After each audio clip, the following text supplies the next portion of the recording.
Alright, so I'm making this on my phone, so mind the poor editing, but whenever you do a swing through, every single chain, it should always feel like a gainer the entire time until you leave the ground and then you turn your hips over.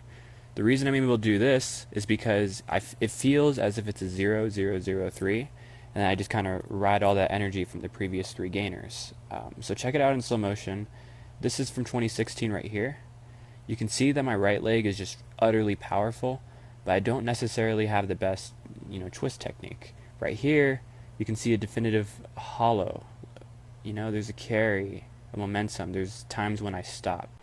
And referring back to the 0, 0, 0, 3 comment I made earlier, if you look at my hips in this video, they're completely square up until the triple cork, just because I kind of rushed it a bit. You always want to take off in a straight line for all your swing chains. You can see this by looking at my plant leg. My foot is always facing the same direction. Alright, so this is a really cool clip because you can really see the emphasis on technique. When I play it in slow-mo, it's going to be wild. Check this out. So whenever I enter my J step, I make my left foot lunge in front of me as far as I can so I can block off of it. Look at my right arm this entire clip. When you do gainer switches specifically, the left arm and the right leg work together. The right arm is just kind of an extra limb, so you stick it out to give yourself more time to swing when you're on the floor.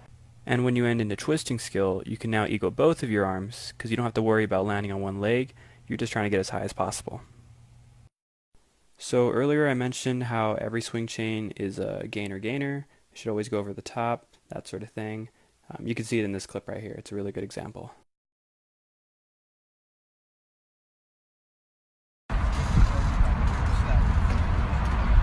What the fuck?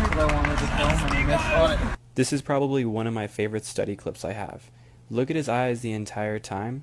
Also, focus on how straight his right leg is after he leaves the ground. Check his eyes again right here.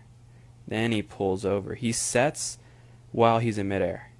Using the top right corner of the spring floor as a point of reference, this entire hook TDR triple cork is in a straight line. So this clip is very pleasing to the eye, so just watch it over a couple times and just soak it in.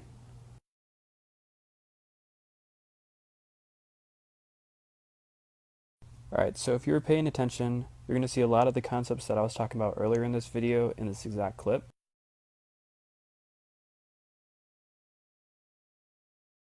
His left foot is facing forward, his chest is up, his right arm is canceled out as well.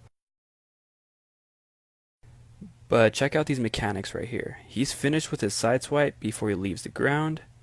And when he TDRs, he sees the ground the entire time, plants, and then it's just copy and paste. As long as he can stand up right there, over and over again, it's just the same thing. His right arm's canceled out, so he's balanced. He just is riding the momentum. That's why his hips get so high, because he has that extra swing energy just carrying him. Alright, so I don't want this video to be too long. That's really all I got for the moment. Here are just some closing clips. You can look at all the concepts. It's all going to be the same. Chest up, square hips, that sort of thing. This Ilya clip is pretty rad though, if you want to check that out. But yeah, so I'm really honestly too lazy to make an actual tutorial. I might make like one more of these pretty soon because it was pretty easy. But that's about it. Peace.